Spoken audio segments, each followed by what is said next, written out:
Today on Rappler.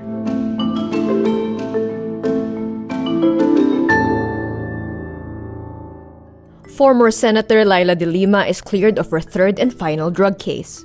House Speaker Romualdez says he'll believe it when Vice President Sara declares herself as the leader of the new opposition. The Nationalist People's Coalition political party removes Bamban Mayor Alice Guo as a member. The Philippines backtracks, says China's Ayungin harassment is not a misunderstanding but an aggressive use of force.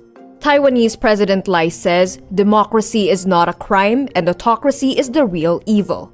And prosecutors file a criminal case against the barangay tanod who allegedly killed golden retriever Killua. Former Senator Leila de Lima is cleared of the third and final drug charge filed by the Duterte administration on Monday, June 24.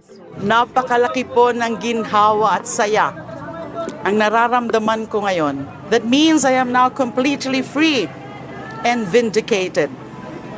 It's very liberating.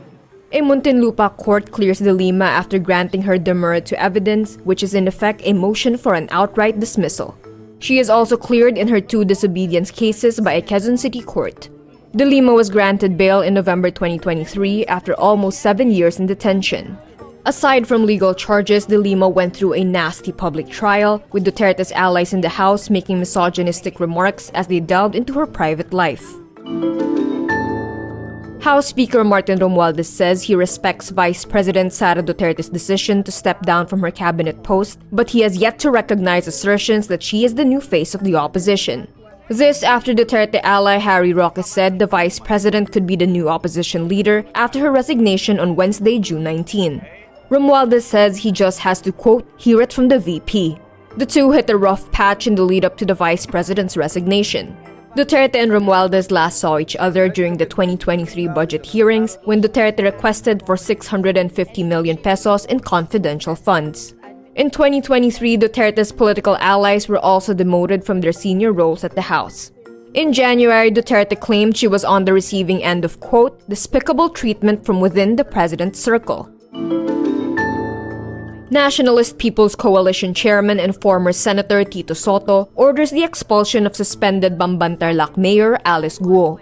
This after Tarlac Governor Susan Yap petitioned Guo's expulsion before the NPC, saying the recent Senate investigation has, quote, placed in great question Mayor Guo's honesty and integrity. In a letter to Yap, Sotto says the political party, quote, does not tolerate any unlawful acts or any appearance of impropriety by its members. The ombudsman placed Guo under preventive suspension after the Department of the Interior and local government filed a graft case against her due to her links to illegal offshore gaming operations or POGOs in her town. The Philippines changes its stance on China's recent harassment of Filipino troops in Ayungin Shoal and now describes it as a, quote, aggressive and illegal use of force. This just days after Executive Secretary Lucas Bersamin, chairperson of the newly minted National Maritime Council, called the harassment a, quote, misunderstanding.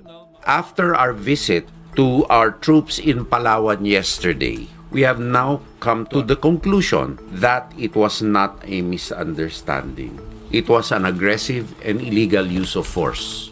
On June 17, the China Coast Guard harassed Philippine soldiers on a rotation and resupply mission to Ayungin Shoal. It towed a Philippine ship, destroyed equipment, and seized disassembled arms. A Filipino soldier lost his thumb in the attack.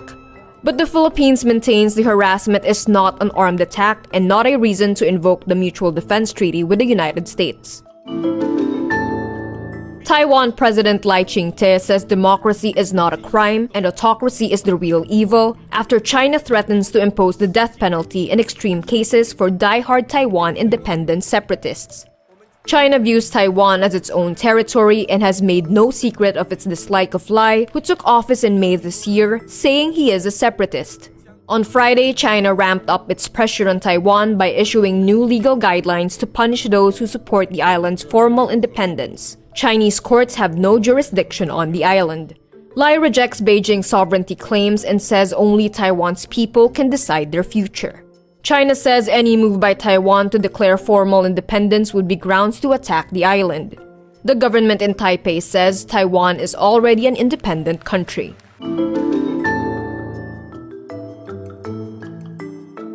Camarines Sur prosecutors approved the filing of a criminal case against the barangay tanod who allegedly killed golden retriever Killua in March.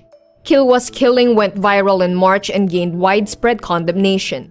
The prosecutors said there's probable cause in the manner of which Killua was allegedly killed by the tanod. In March, CCTV footage captured the moment when tanod Anthony Solares chased and hit Killua with a piece of wood. Later, Killua's owner, Vina Rachel Mary Arazas, found her dog's lifeless body in a sack. Solares says Killua bit him and attacked several others, but the prosecutor says that does not justify the dog's killing. Prosecutors say the respondent should have looked for the dog's owner and reported the incident to the barangay. A person found guilty of animal abuse faces maximum jail time of up to 2 years. And that's today's wrap. I'm Kara Oliver. Thank you for watching. Click the link below for the full story. Follow us on Rappler's YouTube, Facebook, X, Instagram, and TikTok.